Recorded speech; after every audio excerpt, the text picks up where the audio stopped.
Très bien, écoutez, déjà bonjour à tous et à toutes. Donc pour vous dire, je suis très heureux d'être avec vous pour échanger et discuter sur la trajectoire de décarbonation du secteur du bâtiment et essayer de voir ensemble quelles méthodes et outils peuvent accompagner cette mutation. Bon, je ne vais pas me représenter, c'était suffisamment long, je m'en excuse. Je vais par contre présenter un petit peu le Centre scientifique et technique du bâtiment très rapidement.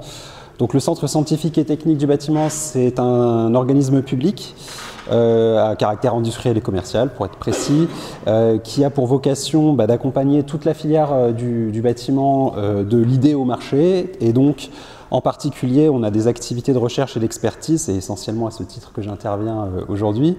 On a également des activités d'évaluation qui consistent à évaluer ce qu'on appelle l'aptitude à l'emploi des produits, on y reviendra tout à l'heure, la certification des produits et des ouvrages, la diffusion des connaissances à l'intention des professionnels en particulier, et on a un certain nombre de laboratoires d'essais pour appuyer l'ensemble de ces activités. Concernant nos activités de recherche, on a récemment réorganisé nos actions en 3 directions d'action stratégique qui ont pour vocation de faire face aux enjeux émergents pour le secteur du bâtiment. Donc un axe de recherche sur les bâtiments et quartiers pour bien vivre ensemble, dans lequel on va avoir des aspects de sciences humaines, mais également d'échelle urbaine, de confort, d'îlots de chaleur par exemple, de qualité d'air intérieur. Un axe majeur sur la rénovation, l'innovation, la fiabilisation de l'acte de construire, donc je pense que ça parle de lui-même. Un axe sur les bâtiments et villes face au changement climatique, et un axe sur l'économie circulaire et les ressources pour le bâtiment. Bon, le sujet qu'on va voir ensemble aujourd'hui en fait est assez transverse à ces 4 axes, vu qu'il s'agit de voir quels sont les leviers et comment est-ce qu'on pourra décarboner le secteur du bâtiment. Donc je vais commencer par vous présenter quelques travaux qui ont assez récents sur une feuille de route qui a été remise au ministre il y a quelques jours, si je ne dis pas de bêtises, la feuille de route décarbonation du secteur du bâtiment. Donc je ne vais pas vous faire l'injure de vous rappeler les engagements pris par la France lors des accords notamment de Paris, donc je passe vite. Par contre, on a décliné donc, ces engagements par une stratégie nationale bas carbone qui est en vigueur au niveau global, au niveau national. Et donc si on doit retenir quelque chose sur cette stratégie, c'est qu'en 2050, il faut que nos émissions globales soient compensées par les absorptions en termes de puits de gaz à effet de serre, donc végétalisation, etc. Donc on a un effort certes assez intense pour augmenter les absorptions, mais on a un effort absolument gigantesque pour réduire nos émissions. Pour ce qui concerne le secteur du bâtiment, là l'enjeu il est presque encore plus important, vu qu'on s'est fixé pour 2030, c'est-à-dire dans 7 ans, de réduire de moitié nos émissions et d'être complètement neutre en carbone en 2050.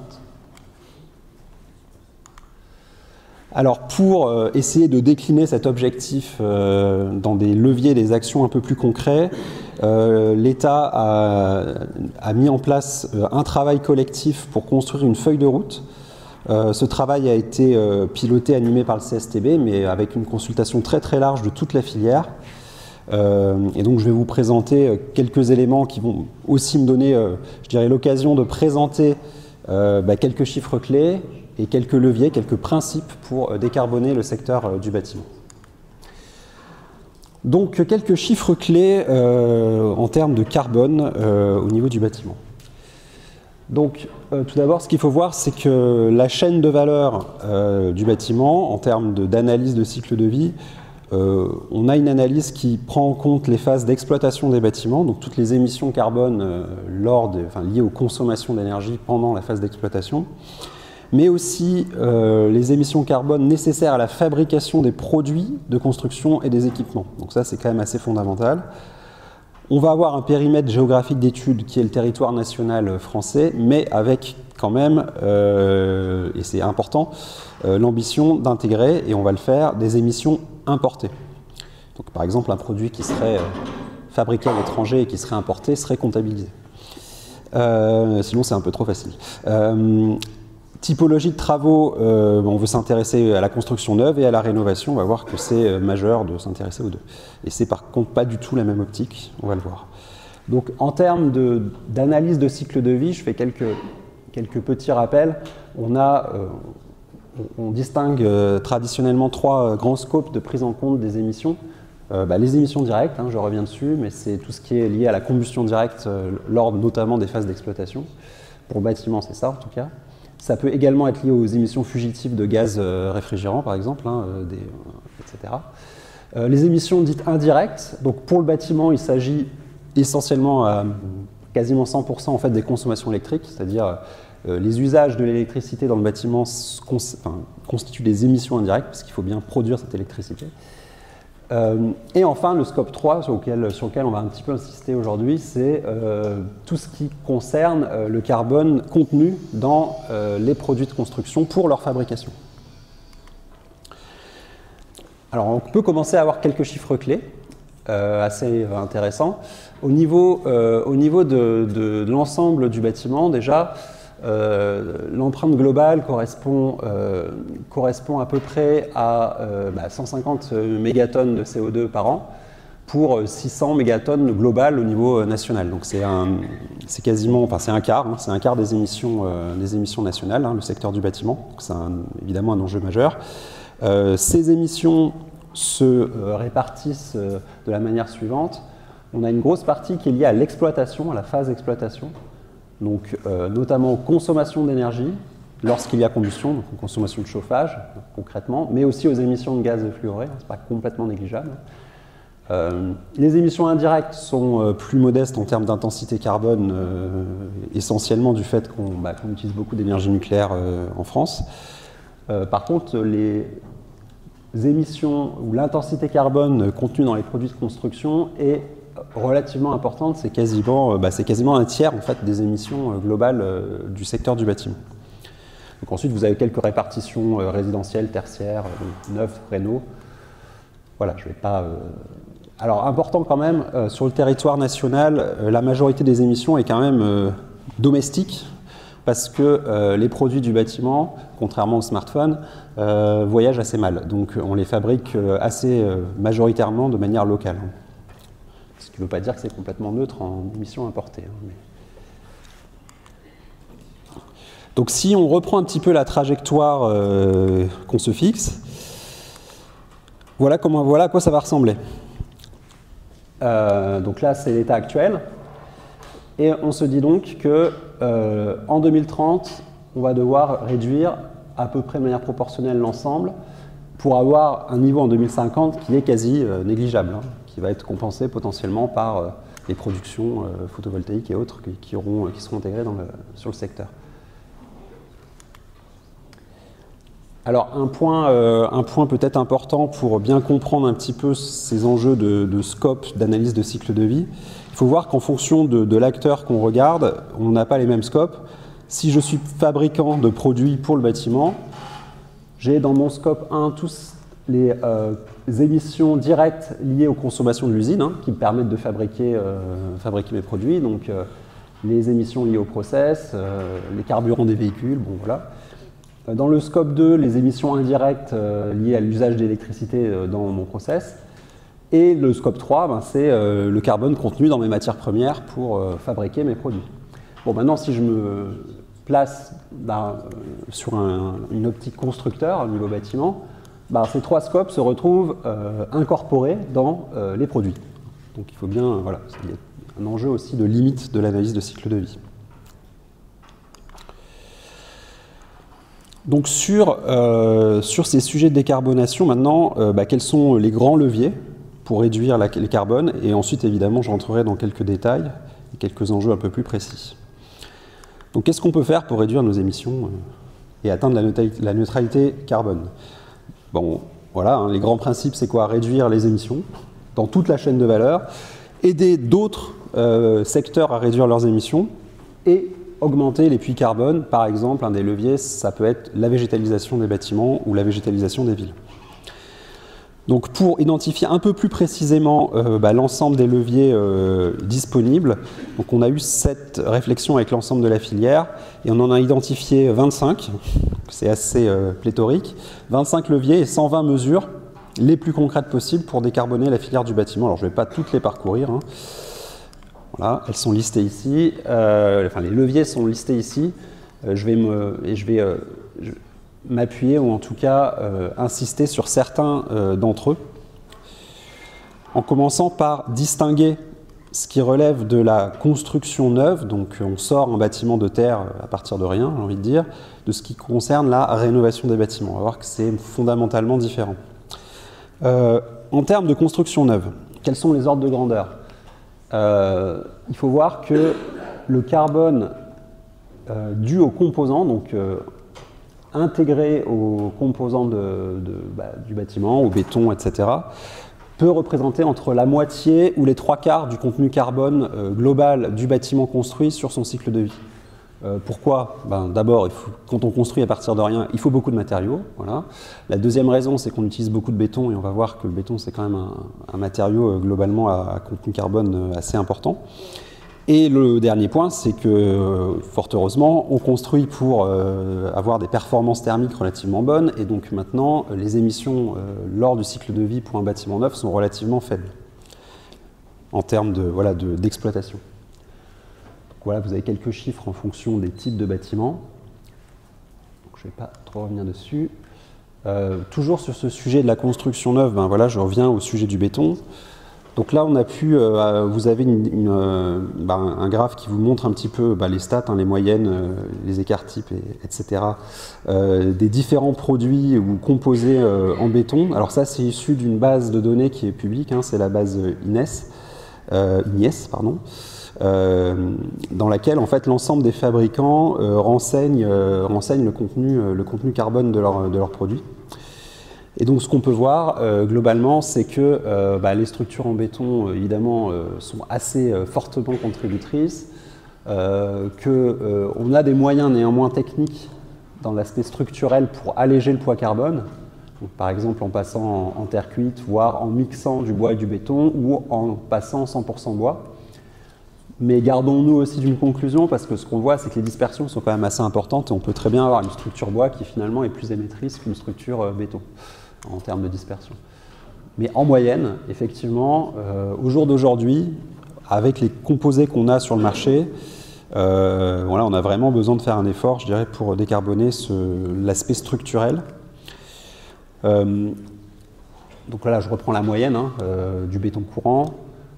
On a des solutions techniques pour réduire le contenu carbone des bétons, par exemple intégrer des coproduits laitiers, intégrer des fibres végétales à l'intérieur ou des liants alternatifs. Et ça permet de réduire petit à petit le contenu carbone, sachant que l'objectif, si on veut être conforme à la stratégie nationale bas carbone, c'est d'atteindre 136. On n'en est quand même pas encore là. Je reviens dessus, on va voir que c'est important. À l'échelle du composant, le poids carbone est important, mais ce qui est intéressant, c'est de regarder aussi à l'échelle d'un bâtiment. C'est ce que je disais un petit peu en introduction. Le béton, pour un bâtiment neuf, ça correspond à peu près à 35% de l'ensemble des émissions des composants. Donc c'est assez important. C'est un levier important. Si on s'intéresse maintenant aux produits biosourcés et à l'impact des biosourcés par rapport à des produits conventionnels, donc là les choses sont à la fois très intéressantes et complexes. On peut avoir des gains à l'échelle du composant qui sont significatifs. Je prends deux exemples. Si je remplace un revêtement de sol type stratifié par un revêtement de sol en bois massif, je peux avoir un gain de 40% sur le contenu carbone du composant. Encore plus intéressant, si je remplace un plancher béton par un plancher bois, je gagne quasiment 100%, 95% de contenu carbone, donc très bien. On peut aussi se poser la question, mais finalement, est-ce qu'il vaut mieux consommer du béton produit à 100 km du chantier ou importer du bois, on va dire, de Suisse ou de Suède, parce qu'il y a l'aspect transport qui est évidemment émetteur de CO2. Et en fait, en fonction des cas, on voit que c'est pas forcément, ça peut être un peu contre-intuitif, mais le transport ne pèse pas forcément très très lourd sur le cycle de vie. En tout cas, si on reste à des niveaux raisonnables, à savoir à l'échelle européenne, ça pèse assez peu, par exemple sur les isolants ou les revêtements de sol. Et enfin, une analyse un peu plus, je dirais, contrastée. Si je m'intéresse aux isolants biosourcés, ils ont effectivement un contenu carbone bien plus faible que les produits type pétrosourcés, comme les polystyrènes expansés ou les laines minérales qui sont très consommatrices en énergie pour la fabrication. Par contre, si on fait un bilan à l'échelle d'un bâtiment, c'est beaucoup plus contrasté. On se rend compte que finalement l'impact global à l'échelle d'un bâtiment neuf, du changement d'une isolation traditionnelle par une isolation biosourcée est assez modeste. Bon, a contrario, le surcoût n'est pas non plus démentiel, parce qu'on entend aussi parfois dans la presse que ça coûte toujours beaucoup plus cher. C'est pas forcément vrai non plus. Maintenant, si je m'intéresse à la rénovation des bâtiments, là c'est assez clair. On a quasiment toutes les émissions ou les gains d'émissions potentiels qui sont liés à la phase d'exploitation. Donc en gros, fabriquer des matériaux pour rénover, c'est à coût carbone négligeable.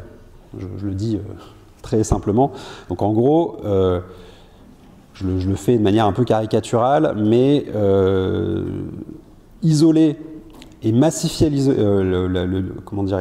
massifier la rénovation des bâtiments, c'est bien plus important que forcément de le faire avec des produits biosourcés. Si on le fait avec des produits biosourcés, c'est un plus, et ça garde évidemment, c'est toujours mieux que de le faire autrement, mais le plus important, c'est de massifier la rénovation des bâtiments.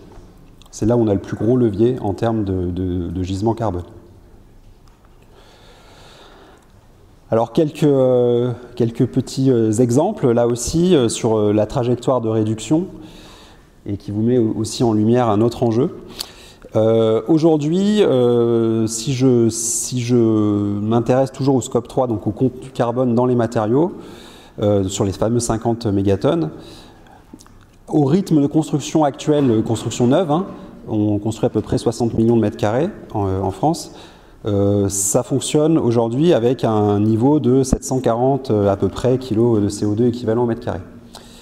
Bon, maintenant, si je veux évoluer vers les objectifs, j'ai à peu près, là aussi c'est caricatural, mais c'est pour illustrer, deux stratégies. Soit je garde le même niveau de construction neuve, 60 millions de mètres carrés tout le temps, et là, dans ce cas-là, il va falloir que je réduise, mais drastiquement, le contenu carbone des produits, passer de 750 à 150. Aujourd'hui, on ne sait pas le faire, il faut vraiment une rupture technique majeure. Ou alors, je suis un peu moins exigeant sur les produits, mais je construis beaucoup moins. Donc là, c'est un dernier enjeu que j'aimerais développer un peu avec vous, c'est le sujet de la sobriété immobilière. Toutes les innovations techniques qu'on pourra mobiliser sont hyper importantes, mais ça ne sera sans doute pas suffisant. D'autant plus que, même si c'est assez peu impactant, il faut quand même garder un budget carbone sur la fabrication des matériaux pour massifier la rénovation. Parce que là, le raisonnement n'est valable que pour le neuf.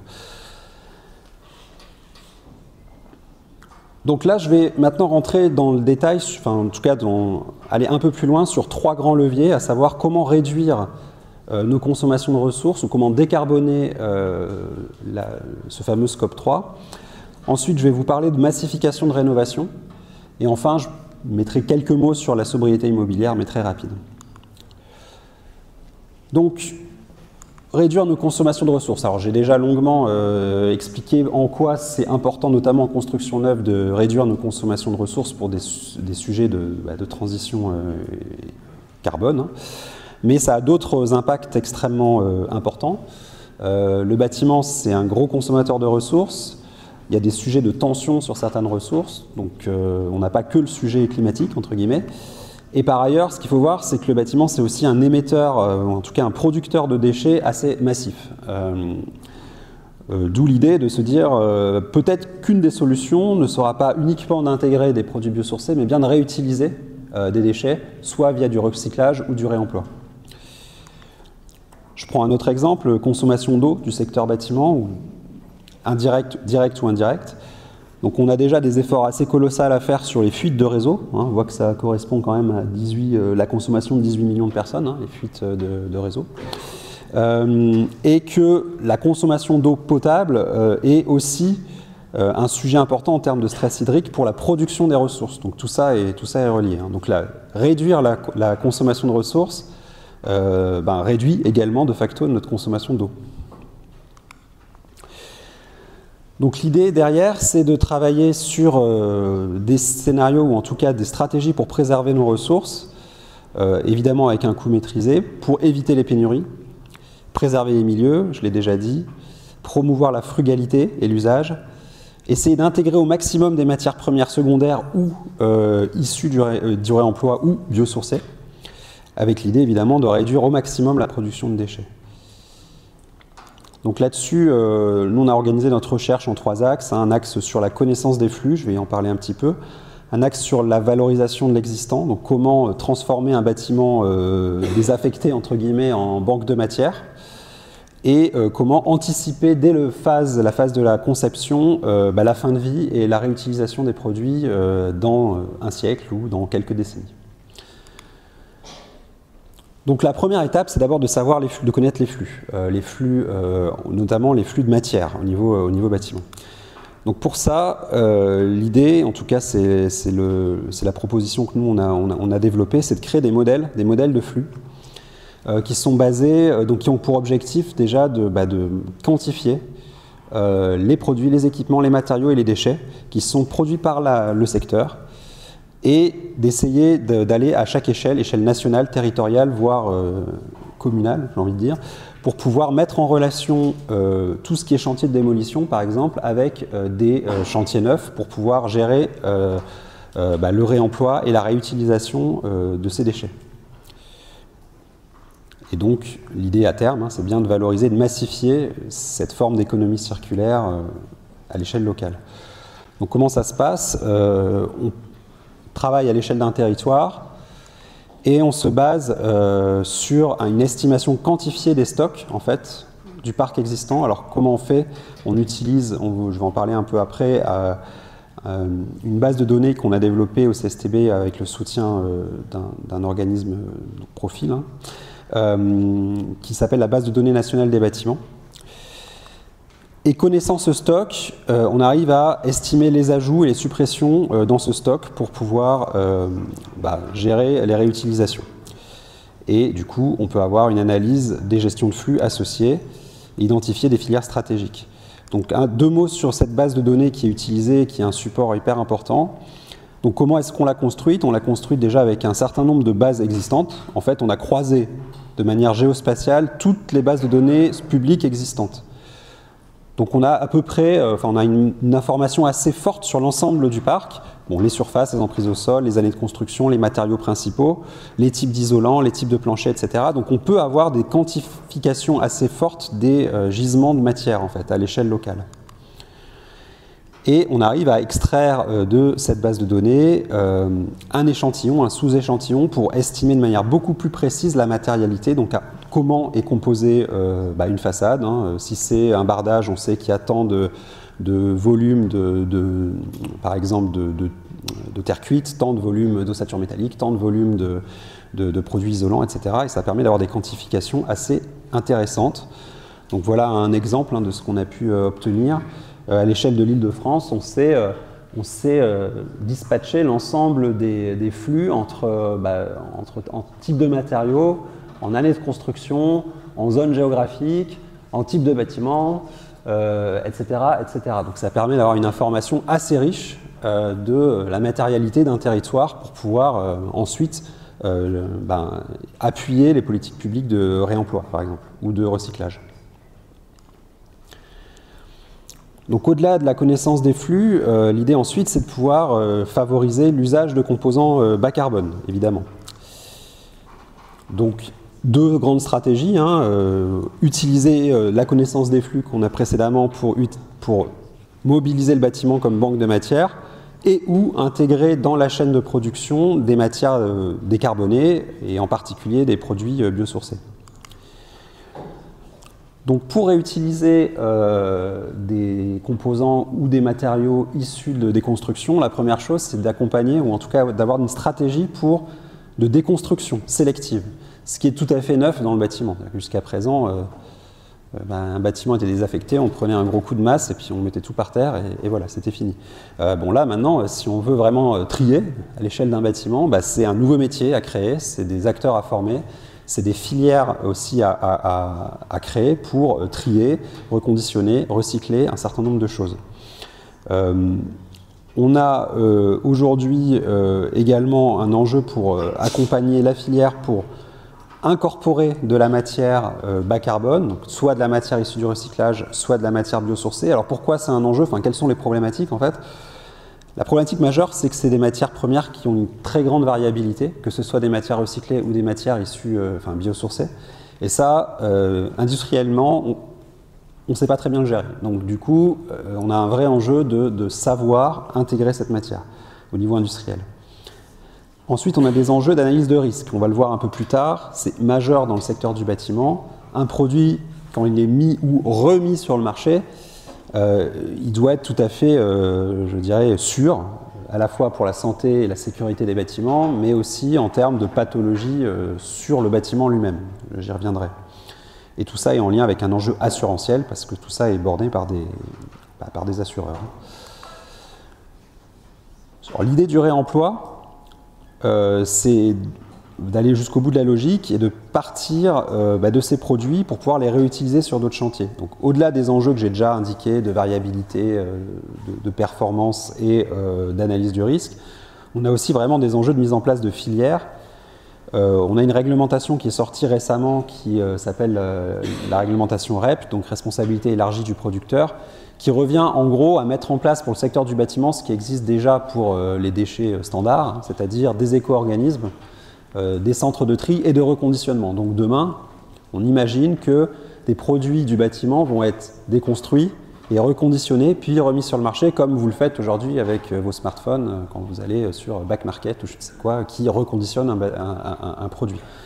Et là, du coup, il y a un accompagnement technique à fournir pour ces nouveaux acteurs pour que la qualité des produits qui soient remis sur le marché soit bonne. Pour résumer un peu ces sujets de mutation des produits bas carbone, voilà ce qu'on a à peu près aujourd'hui. Alors, voilà, une grande majorité des produits qui sont mis sur le marché pour le bâtiment, c'est des produits industriels standards, fabriqués avec des ressources extraites. Gros volume de production, peu de variabilité, donc on sait très bien maîtriser la qualité. A contrario, les produits biosourcés, géosourcés, recyclés, issus du réemploi, on a énormément de variabilité. Aujourd'hui, pas beaucoup de volume, des caractéristiques extrêmement diffuses et des productions locales qu'on n'arrive pas bien à maîtriser aussi. Quelques exemples pour illustrer la variabilité des produits isolants issus de réemploi ou biosourcés. C'est pas du tout exhaustif, donc on en a beaucoup, et pour chacune de ces photos, il faut imaginer qu'on a déjà une variabilité énorme du fait de l'extraction de la matière. Et évidemment, l'enjeu c'est que demain on veut passer à ça, donc beaucoup de produits réemployés, beaucoup de produits géosourcés et biosourcés. Et donc on a un vrai challenge d'arriver à valider ces caractéristiques, d'adapter les volumes aux nouvelles sources de produits de construction. J'en ai un petit peu parlé tout à l'heure. Il ne s'agit pas juste de caractériser physiquement les produits. Donc si je prends un isolant biosourcé, le premier enjeu c'est de connaître sa conductivité. Alors ça paraît bête. On se dit ok, on va le mesurer. Sauf qu'il faut qu'on le sache de manière statistique. Donc si c'est une petite usine de production qui va récupérer du chanvre dans tous les champs de France, le chanvre n'est pas le même du champ A au champ B. Donc du coup, potentiellement, la conductivité va changer de manière assez significative. Donc quelle est la valeur qu'on doit prendre dans le calcul thermique? C'est une question bête, mais pour répondre à cette question, c'est pas si simple. Et au-delà de cette valeur de performance, il faut s'assurer que ce produit n'introduit pas de risques supplémentaires. Donc par exemple, sur un produit potentiellement biosourcé hygroscopique, on peut avoir des sujets de croissance fongique dans le produit, de développement de moisissures, qui peuvent potentiellement créer des problèmes. Et ça aussi, ça doit être évalué de manière claire. Je ne vais pas rentrer dans le détail, mais le bâtiment est régi par un système d'assurance dommages-ouvrages qui est assez qui est assez fort, hein. Et tout ça est très cadré et ça demande aussi des efforts de la part des fabricants, mais aussi de tous les acteurs qui les accompagnent pour reconnaître des techniques nouvelles comme traditionnelles auprès des assureurs. Sur les sujets éco-conception, donc là aussi on a deux leviers: concevoir dès le démarrage la fin de vie du produit, donc c'est des stratégies de circularité à développer, et aussi travailler sur le composant et son exposition pour optimiser la durée de vie de ce produit. Donc au niveau de la circularité, un indicateur a été créé et proposé par le CSTB qui s'appelle EcoScale, donc c'est vraiment un indicateur de circularité. Je fais un peu plus vite.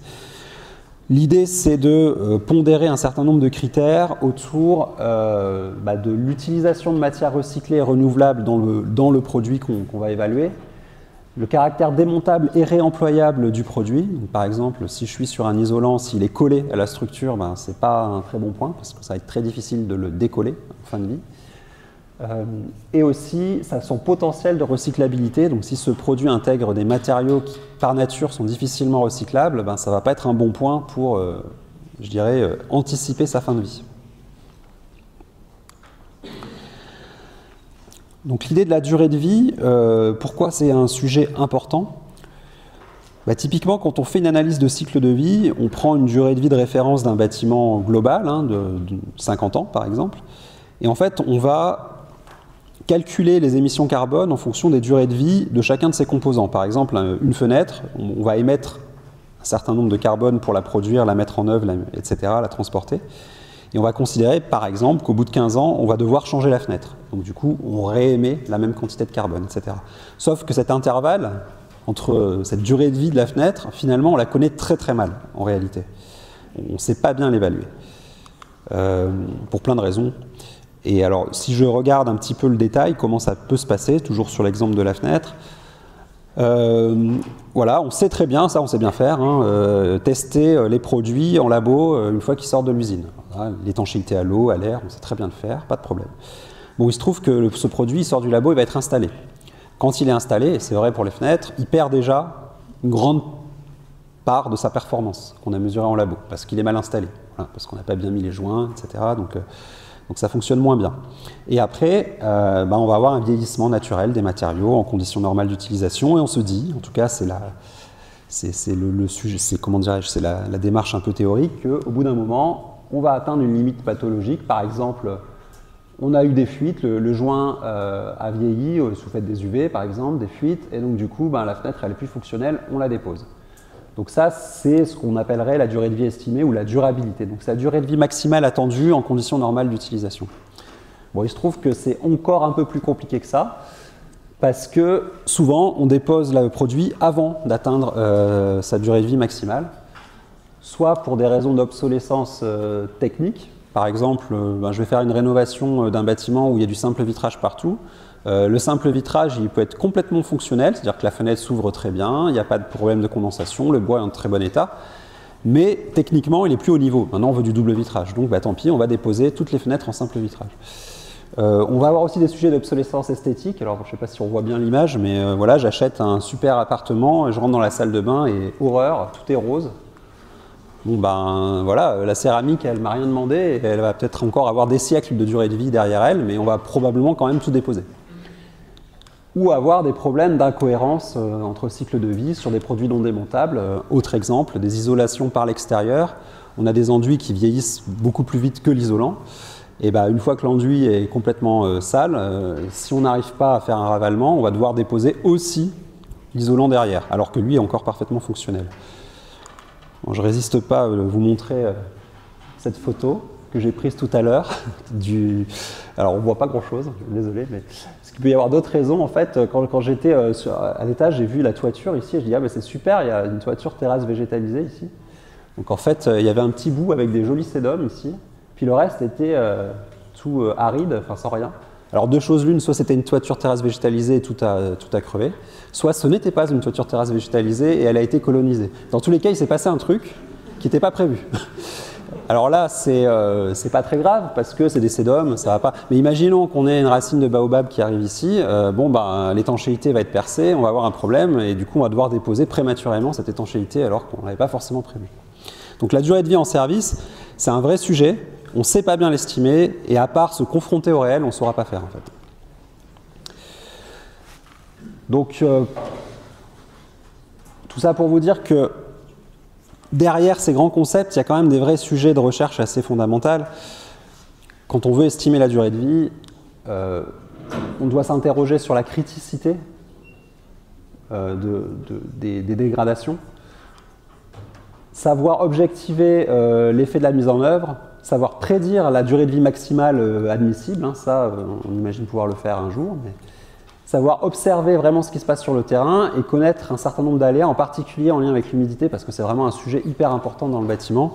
Et si je prends l'exemple du développement fongique dans les produits isolants, on sait faire des simulations physiques aujourd'hui de transfert couplé thermique, humidité, pour avoir des seuils de développement. Par contre, on a déjà du mal, là c'est vraiment un sujet assez fondamental, à relier la biologie, donc à savoir la véritable émergence de développement fongique avec la physique, c'est-à-dire les conditions hygrométriques à l'échelle de l'isolant. Et surtout, on ne sait pas quantifier le risque. Tout ce qu'on sait dire, c'est bon bah voilà, vous êtes au-dessus d'un seuil, donc potentiellement vous avez un risque. Mais si je suis assureur, moi je demande, mais alors c'est quoi mon risque? Je prends quel risque en faisant ça? Est-ce que c'est 20%, 30%, 50%? Ben, j'en sais rien. Et donc ça, c'est un vrai enjeu de savoir traduire ou passer d'une modélisation physique à une modélisation probabiliste qui permet de cadrer le risque, par exemple. Je prends un autre exemple, la criticité. Bon, j'ai du développement fongique, imaginons que j'ai du développement fongique dans un produit. S'il est vers l'intérieur, on se dit ok, c'est quand même pas génial parce que les spores vont créer des problèmes de santé, donc ok. Maintenant, s'il est à l'extérieur, finalement, est-ce que c'est si grave? Une vraie question, parce que si les performances d'isolation sont toujours maintenues, si le produit se tient et qu'il dure encore comme ça pendant 10 ans, bon, bah, on a du développement fongique, mais finalement, c'est peut-être pas grave. Je ne dis pas que c'est le cas, j'en sais rien. Mais en tout cas, c'est une question qu'on doit pouvoir se poser et on doit pouvoir adresser des actions de recherche pour répondre à ces questions. J'ai encore un peu de temps. Donc, je voulais maintenant vous parler de massification de rénovation. Remettre un petit peu en lumière. Alors, bon, je ne l'ai pas mis, les chiffres. Moi, ça fait depuis 15 ans que je suis au CSTB, qu'on me parle de massification de rénovation. Le constat est que ça n'a pas beaucoup bougé depuis 15 ans. Donc, du coup, bon, ça ne fonctionne pas. Alors, la question est de savoir pourquoi. On a fait une enquête dans le cadre d'un projet que je vous présenterai tout à l'heure, alors qui s'intéresse beaucoup à la maison individuelle, et on a interrogé des acteurs, donc des artisans ou des architectes, en tout cas des professionnels de la rénovation. Et en fait, ce qu'on voit, c'est rarement un problème de manque de solutions techniques. On ne dit pas, ouais, bon, alors là, il me faudrait vraiment une innovation technique pour massifier la rénovation. En fait, non, ce n'est pas le sujet. Hein. Le sujet, c'est, bah voilà, j'ai des problèmes d'approvisionnement, ça coûte trop cher, personne ne veut payer. Moi, j'arrive pas à le coordonner avec l'électricien et du coup, ça crée des problèmes. Ma réglementation n'est pas adaptée, il y a des défauts de mise en œuvre, etc., etc., etc., etc. Donc, si on résume, bah, comment est-ce qu'on pourrait améliorer les choses? Créer des innovations techniques, mettre de l'argent là-dessus. Non, moi ce qu'il me faut c'est de la formation du secteur, c'est des prix plus bas, c'est des gens, des artisans, éventuellement des matériaux, donc il y a quand même un petit peu de développement, heureusement. Mais finalement, l'enjeu de la massification de la rénovation, en tout cas dans un premier temps, on peut se dire mais qu'est-ce que peut la technique et qu'est-ce que peut la recherche pour massifier la rénovation? Bon, bonne question. Et donc là, on participe actuellement à un grand programme qui est financé par les certificats d'économie d'énergie et qui est coordonné par un consortium qui s'appelle Profil, qui regroupe tous les professionnels du secteur. Donc il y a un certain nombre de sujets. Je vais surtout vous détailler aujourd'hui le projet Restore, qui a pour vocation de massifier et fiabiliser la rénovation des maisons individuelles. Donc, qu'est-ce qu'on veut faire dans ce projet? On veut créer à la fin de ce projet 2 outils pour la filière. Un outil qu'on a appelé un outil de mobilisation, qui a pour objectif de cibler à peu près tout le monde, hein, c'est-à-dire le particulier qui va rénover sa maison, le pro qui fait la rénovation, les collectivités territoriales, tous ceux qui accompagnent l'acte de rénover. Et l'idée principale de cet outil, c'est quoi? C'est de donner envie, de faire rêver et de projeter aussi le projet. Parce qu'on se rend compte qu'en fait, un des sujets, c'est que les gens n'ont pas confiance, de manière générale, dans la rénovation. Celui qui va payer les travaux n'a pas confiance dans la qualité des travaux. il n'a pas confiance dans le délai, il n'a pas confiance voilà. Il a peur aussi d'être dérangé pendant les travaux, et point absolument pas anecdotique, il n'a pas les moyens de payer les travaux. Donc c'est un sujet assez majeur.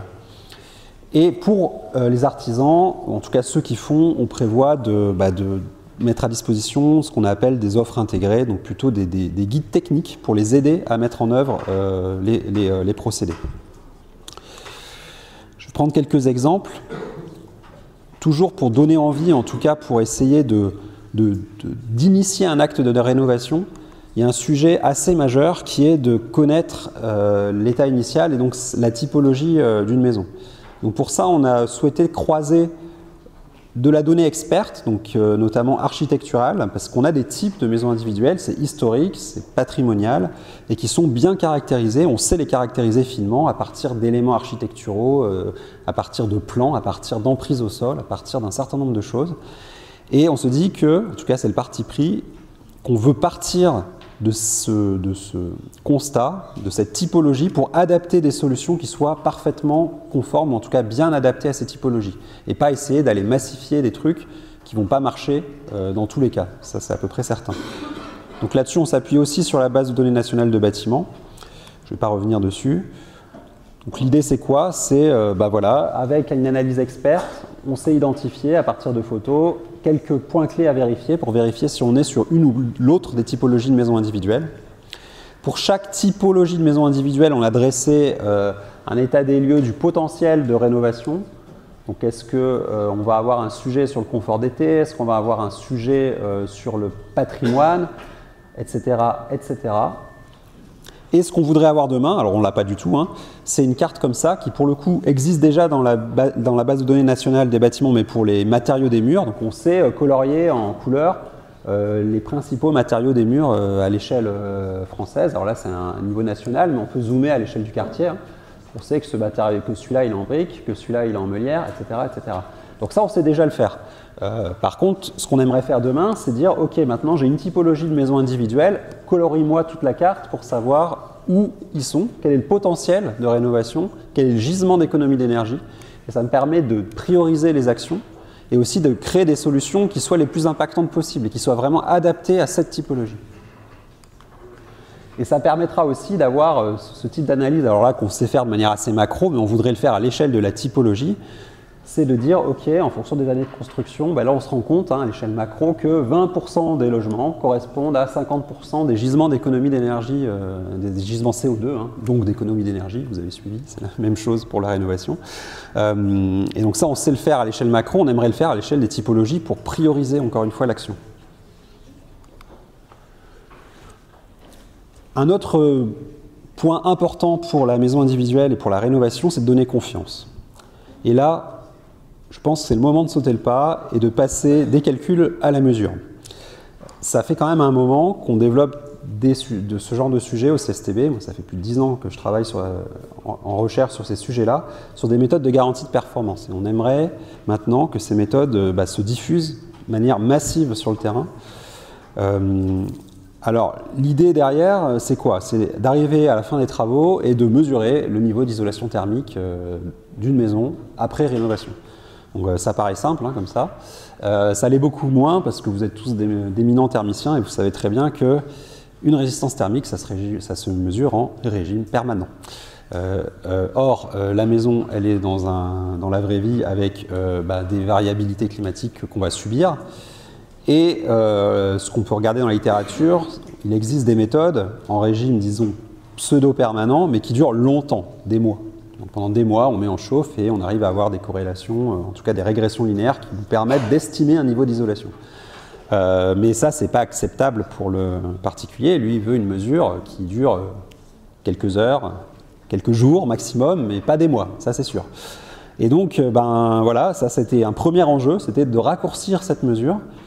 Et on y est arrivé en imposant des sollicitations en fait, de ce type-là, pseudo-aléatoires, pour identifier des paramètres d'intérêt, en particulier un coefficient de transmission thermique. Mais ça aussi, c'était entre guillemets pas le plus compliqué. Le plus compliqué derrière, c'était d'estimer une incertitude sur notre estimation, parce qu'on souhaiterait que cette méthode soit absolument incontestable. Alors je repasse les détails, mais bon, la bonne nouvelle c'est qu'on y est arrivé. La mauvaise nouvelle c'est que, et c'est à peu près logique, hein, en fait on ne peut pas faire, enfin on peut pas tout avoir en fait. On a trois triangles, hein, durée de la mesure, précision de la mesure et fiabilité de la mesure. On n'aura jamais les trois à la fois, donc il faut choisir. Hein. Soit j'ai une mesure très longue et là je vais plutôt avoir quelque chose de fiable et de précis, soit j'ai une mesure plus courte et bah, il va falloir faire le deuil de la fiabilité et de la précision à un certain niveau. Néanmoins, l'idée, nous derrière, c'était de pouvoir se dire, ok, pour certaines gammes de durée de test, on sait estimer, via une incertitude élargie, la précision et la fiabilité de la mesure. Et c'est ce qu'on a pu faire ici dans une publication qui va apparaître, où on voit que sur un certain nombre de mesures qu'on a faites avec la méthode, on retrouve toujours dans la gamme d'incertitude la valeur de référence. Donc on est maintenant très confiant sur la fiabilité de cette méthode. Donc voilà, là, bon, je ne rentre pas dans le détail, mais voilà, du coup ça se traduit opérationnellement en ce que je peux faire et ce que je ne peux pas faire avec cette méthode, donc en fonction du niveau d'isolation. Est-ce que c'est plutôt par l'intérieur, par l'extérieur? On peut le faire plus ou moins rapidement si on est en hiver ou en mi-saison. Voilà. Et un cas concret, un exemple concret, voilà, une maison qui a été rénovée à Nantes. On a pu mesurer son état avant rénovation, donc ça c'est une mesure hein, avec l'incertitude associée. Et on l'a mesuré après rénovation. Et donc là, on peut garantir qu'on a effectivement un gain significatif. Et donc ça, c'est de nature, si ça se diffuse, à donner confiance au maître d'ouvrage qui va commander une isolation de sa maison. Un autre point important, c'est qu'il nous semble qu'une rénovation, ce n'est pas uniquement une performance thermique, même si c'est évidemment un enjeu majeur, mais on va aussi avoir des sujets de qualité d'ambiance, hein, que ce soit de qualité acoustique, de qualité d'air intérieur, potentiellement de résilience de cette rénovation aux vagues de chaleur. Et donc tout ça doit être mesuré et pour nous doit être intégré dans une offre globale pour que le particulier puisse avoir accès à une mesure globale de la performance avant, après travaux. Toujours dans l'idée de le motiver à passer à l'acte. Donc dernier point que je voulais aborder avec vous, c'est bon, assez rapidement, donc on l'a vu, je vous en ai parlé en introduction. Malgré toutes les innovations techniques qu'on pourra faire, on ne sera sans doute pas au niveau des objectifs qu'on s'est fixés. Donc maintenant, l'idée, c'est de voir dans quelle mesure on peut aller vers une certaine sobriété immobilière. Donc je rappelle quand même que tout ce que j'ai présenté jusqu'à présent, ce n'est pas de la sobriété, mais bien de l'efficacité. Parce qu'on a parfois, maintenant, vu que ce mot est sorti dans la presse, c'est repris un peu à tort et à travers. Donc efficacité, même niveau de confort, même niveau de confort attendu et obtenu avec une efficacité, donc une consommation ou une émission carbone moindre. Ça, c'est une efficacité. Sobriété, on réduit, on accepte de réduire volontairement notre niveau de confort. On l'accepte volontairement. Si c'est subi, ça s'appelle une pénurie, c'est autre chose. Donc pourquoi est-ce qu'il y a quand même un gros levier sur la sobriété immobilière au niveau national? Je vous renvoie à une note que j'ai mis en référence dans les slides, une note sur la sobriété immobilière. Si on regarde l'ensemble du parc de logements, on se rend compte qu'en réalité, alors on a effectivement 8% de logements vacants et 8% de logements suroccupés. Donc on communique beaucoup dans la presse là-dessus, hein, évidemment, c'est un scandale qu'on ait des logements vacants, on est bien d'accord. Ce qu'on oublie un peu, c'est qu'en fait, on a une grande majorité des logements qui sont non pas vacants, mais sous-occupés. Alors ça veut dire quoi? C'est typiquement un parcours de vie standard, hein, voilà, une personne qui a fondé une famille, qui a acheté un pavillon à 120 mètres carrés, puis après, ses enfants sont partis, il y a le décès du conjoint, il est tout seul pour 120 mètres carrés. Est-ce qu'il a vraiment besoin de 120 mètres carrés? C'est le sujet derrière. Est-ce que finalement, on n'aurait pas des trajets de vie qui nous permettraient d'avoir un peu plus petit quand on est vieillissant? Autre sujet, c'est très disparate en fonction des régions. Il y a des régions où on a vraiment un taux de suroccupation énorme et d'autres où on est plutôt très très large en termes d'espace par personne. Et tout ça va se rajouter à deux tendances vraiment sociologiques fortes. Alors une tendance qu'on n'arrêtera pas, c'est la démographie. La démographie depuis, c'est quasiment historique, mais stagne en Europe et va probablement décroître. Donc la croissance, le besoin de logements neufs permanents, etc., il faut peut-être commencer à le réinterroger, parce qu'à terme, voilà, on va être à un palier. Et on a un vieillissement de la population qui est inéluctable. À ça, ça ajoute des parcours de vie qui ont changé. Voilà, le vert, c'était l'ancien temps, entre guillemets. Bon, bah maintenant, oui, les parcours de vie sont beaucoup plus erratiques, il y a des mutations. Et on n'a pas forcément besoin de la même surface par personne en fonction de notre parcours de vie à l'instant T. Et donc le sujet, il va être comment est-ce qu'on peut améliorer, réduire en fait nos émissions avec cette sobriété. Déjà, il y a un sujet de déménagement basique. Déménager quand les besoins évoluent. Alors on déménage tous quand on a besoin de plus grand, ça on sait tous le faire. Par contre, on ne le fait pas trop quand on a besoin de plus petit, en fait, ou du moins quand on n'a plus besoin d'aussi grand. Et ensuite, il y a des sujets vraiment de gestion aussi de l'espace, de mutualisation. Comment est-ce que je peux mobiliser, par exemple, des logements étudiants l'été? On se dit, bon, c'est quand même dommage, c'est vide, il y a peut-être moyen de mettre des gens. Comment est-ce que je peux mobiliser des résidences secondaires qui sont vides 80% du temps? On peut peut-être faire quelque chose. Et aussi, il y a des sujets techniques derrière. Comment est-ce que je peux préfigurer un changement d'usage? Aujourd'hui, le bureau, c'est conçu comme un bureau, ça ne peut pas être converti en logement, c'est compliqué. Demain, il faudra imaginer des bâtiments qui soient modulaires et qu'on pourra changer facilement de destination pour avoir une certaine fluidité des usages. Donc j'en arrive à la conclusion. Donc je reprends un petit peu les éléments, mais je pense que vous avez compris. Les enjeux aujourd'hui, c'est de diviser par 10 les émissions de gaz à effet de serre. Et on y arrivera, on a besoin d'un effort massif sur l'efficacité carbone au niveau des matériaux, au niveau de la rénovation, mais aussi sur ces sujets de sobriété immobilière qu'il faut enclencher. Pour le parc existant, je l'ai déjà dit, mais il faut massifier et fiabiliser la rénovation thermique, donner confiance et donner les moyens aussi aux gens de massifier. Sur les sujets carbone, on a besoin de connaître les flux, on a besoin de reconsidérer un bâtiment en fin de vie comme une banque de matière et d'anticiper tout ça. Et pour massifier la rénovation, pour moi, le principal levier, c'est bien de redonner confiance et de redonner des capacités de financement. Voilà, je vous remercie de votre attention et je crois que j'ai un peu de temps pour prendre quelques questions.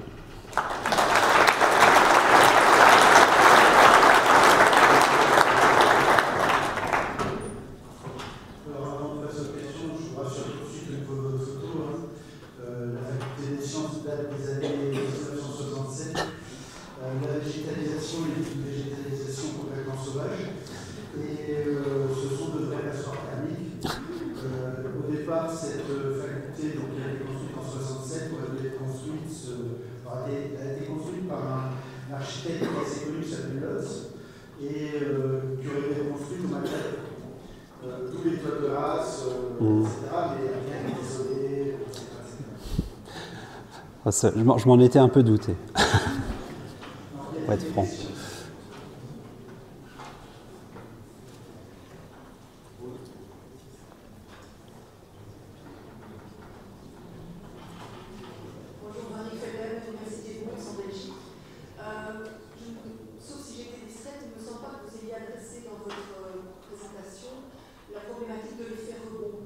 Non. Les liens à établir avec les collègues des sciences humaines et la conscientisation nécessaire autour de cette question qui est un peu vache finalement. On fait toutes sortes de choses au niveau technique et puis après l'élément humain et les faire rebondir. Tout à fait.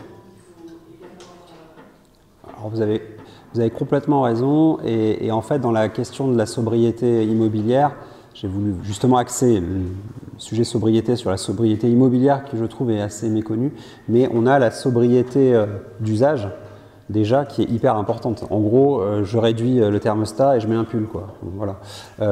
Et ça, c'est aussi en lien avec ce que vous expliquez de l'effet rebond, c'est-à-dire qu'on se rend compte que, en tout cas ça a été documenté dans les sciences humaines, que les familles qui sont en précarité énergétique, bon, bah, ont des stratégies d'évitement hein, en mettant voilà, des pulls, des couettes, etc. Puis bon, le jour où elles ont enfin accès à un logement décent, bon, je caricature, mais elles se baladent en t-shirt. Enfin, parce qu'il y a ce sujet de, bah voilà, ça y est, je suis à un niveau qui me permet de faire, entre guillemets, comme tout le monde. Et quelque part, je pense que c'est la responsabilité collective de tout un chacun de se dire, ok, mais en fait, même si j'ai les moyens financiers, eh ben, je dois réduire ma consommation, donc je dois, moi, porter un pull chez moi. Voilà. Mais c'est un sujet sociétal, là, hein.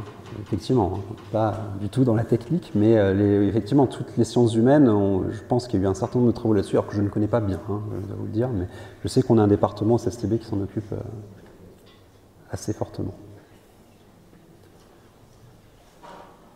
Oui. Merci beaucoup pour votre excellente présentation et ce panorama de problématiques. Merci. Alors, vous écoutez, là, on voit que c'est des enjeux extraordinaires. Je dirais des défis sans commune mesure. La question que je voulais vous poser, par rapport à toute la complexité que vous avez présentée, est-ce que vous pensez que la réduction d'un facteur 10 de ces émissions-là est faisable à horizon 2050, même si beaucoup d'entre nous ne seront pas là?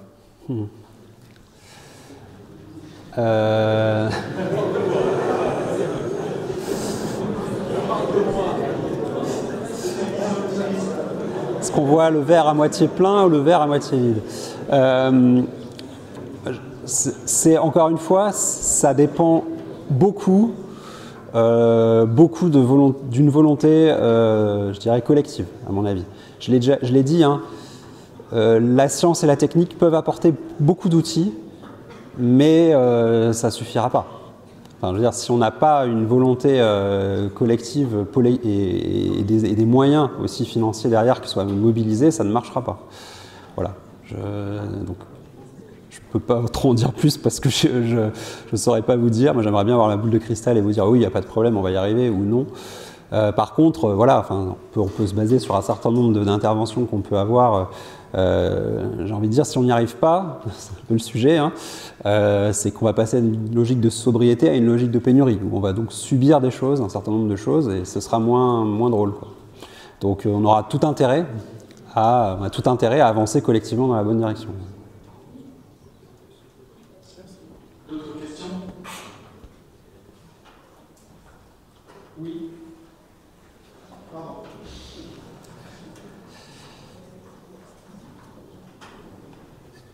C'est le mauvais élève, ils sont en haut et on les voit pas. Les radiateurs sont en haut.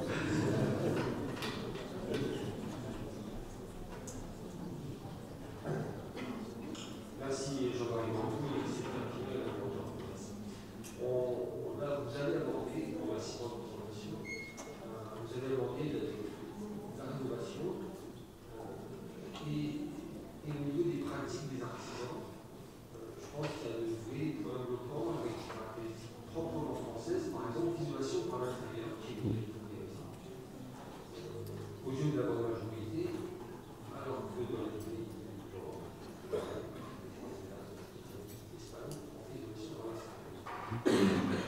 Mais ces pratiques continuent à avoir lieu.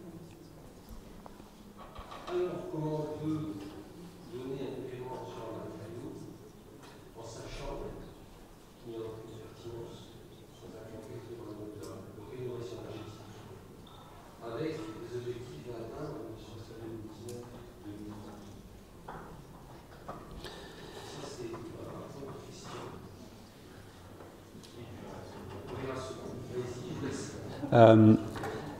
Alors, je comprends votre question peut-être en deux parties, mais alors, comment peut-on donner un agrément? Alors déjà, l'agrément, il est performantiel, c'est-à-dire, du moins les données qui sont vérifiées, par exemple, dans le cadre de certification sur les produits isolants, sont des données de gamme, par gamme. Donc on a effectivement des niveaux d'isolation thermique qui sont variables et qui sont sur le marché. C'est-à-dire qu'aujourd'hui, c'est libre circulation des produits. Par contre, on a des exigences dans les référentiels, notamment pour avoir les aides. C'est comme ça, c'est le levier fiscal aujourd'hui qui permet de mettre en en priorité un niveau d'isolation minimal. C'est le premier levier. Sur le sujet de l'isolation par l'intérieur, j'aimerais quand même dire quelque chose, c'est que ce n'est pas forcément une absolue hérésie. Je prends l'exemple de la maison individuelle. On n'a pas de jonction béton-béton en maison individuelle, il n'y a pas de béton en maison individuelle très minoritairement. On est sur des structures soit maçonnées, soit potentiellement en mur ancien, et on a des planchers bois au niveau plancher intermédiaire. Donc, le pont thermique, par exemple, de jonction, il est extrêmement faible. Donc ce n'est pas une hérésie thermique. Par contre, ça a d'autres problématiques. Typiquement, c'est hyper intrusif pour l'occupant. Quand on vient faire une isolation par l'intérieur, on est chez les gens, quoi. Alors que par l'extérieur, on a la possibilité d'intervenir sans trop déranger l'occupant, et en plus, on a beaucoup aujourd'hui de fabricants, voire d'artisans, qui s'emparent du sujet de la préfabrication, et donc d'avoir par exemple des panneaux préfabriqués à ossature bois qui soient ajustés, qui permettent en gros d'isoler l'extérieur d'une maison en quelques jours, quoi. Et ça, c'est un vrai sujet, effectivement, c'est hyper intéressant. Mais voilà, je nuancerai quand même votre propos sur l'isolation par l'intérieur, c'est pas toujours à jeter, quoi. Après, sur les aides, oui, la question c'est comment mobiliser des aides plus efficaces, plus simples aussi, parce que en gros, on a tellement empilé des aides collectives, locales, etc., que plus personne n'y comprend plus rien, hein. Moi je l'ai eu, ça, anecdote personnelle, je suis moi-même thermicien, j'ai voulu changer une chaudière chez ma belle-mère, j'y ai passé 3 heures, je pense, pour comprendre comment fonctionnaient les aides et mobiliser les bonnes aides. Je suis expert thermique, hein. Donc quelqu'un comme ma belle-mère, qui est une immigrée, hein, en plus, hein, qui ne comprend pas le français, c'est pourtant le public prioritaire pour ces aides, en fait, n'y comprend rien. Enfin, voilà. Donc il y a un vrai sujet aussi d'accessibilité à l'information.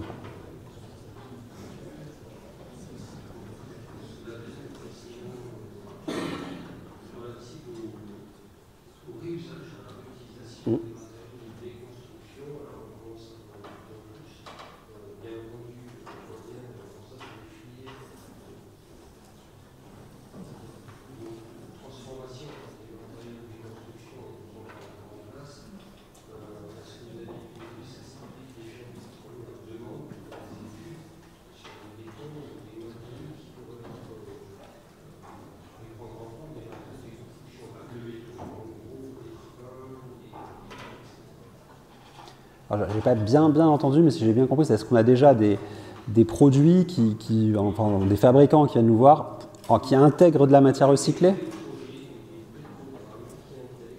D'accord.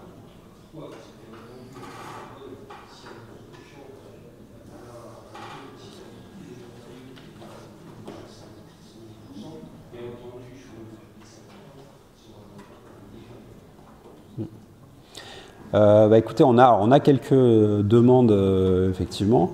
C'est pas encore la massification, hein, on est loin. Alors il y a des sujets. Alors le réemploi de matière, l'utilisation de matières recyclées, ça semble dans certains cas plus facile. En gros, on ne change pas trop le système de production en place, c'est juste des ajustements. Le réemploi, c'est un sujet beaucoup plus complexe à gérer et à évaluer, hein. Mais on a déjà accompagné des projets de réemploi, d'économie circulaire, et avec un petit peu d'expertise technique, ça fonctionne, hein. Alors il y a aussi un point que je n'ai pas évoqué, quand je parlais de l'enjeu assurantiel, on a déjà édité un certain nombre de guides de réemploi au niveau du CSTB, en fait, et pas tout seul d'ailleurs, on l'a fait sous l'égide de la Fondation Bâtiment Énergie. Vous pourrez regarder sur leur site, sur le site internet de la Fondation Bâtiment Énergie, et il y a des guides techniques de réemploi où on donne des bonnes pratiques pour qualifier, requalifier des produits lors de la dépose, mais des trucs simples, hein, par exemple une tuile, voir si elle est creuse, on tape dessus, on voit si ça sonne creux. Voilà. Mais des choses un peu plus complexes, mais ça permet déjà de qualifier et d'écarter les produits qu'on se dit déjà peu sûrs. Et l'idée derrière, c'est que ces guides, petit à petit, en concertation avec l'ensemble des acteurs, puissent faire l'objet de guides auprès des assureurs aussi, pour que ce soit reconnu. Alors, dernière question. Oui, c'est une question et une remarque. Déjà, pour dire effectivement l'isolation par l'intérieur, ça a aussi du sens quand on est sur des bâtiments classés, sur Haussmannier, je pense pas que les gens qui écoutent lui, il faut passer sur un isolement par l'extérieur,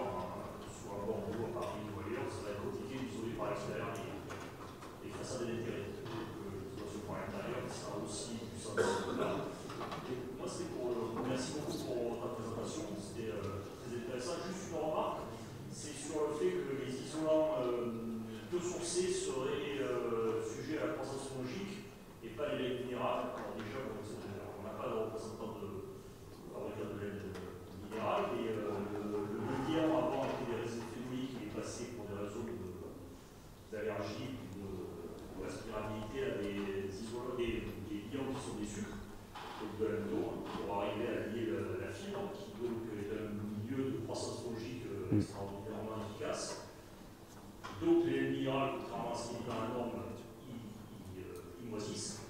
Et par contre, sur les matériaux biosourcés, on est obligé de les traiter avec des retardants pour le feu, et donc notamment des sels de bord ou autre chose, qui ont un double effet, c'est qu'ils sont aussi antifongiques. Donc en réalité, quand on regarde la croissance fongique sur les matériaux biosourcés, il y a une volonté de réglementer, parce que je pense que d'abord il y a une peur d'avoir un risque type amiante, c'est-à-dire que les croissances fongiques créent des problèmes pulmonaires, de poissons.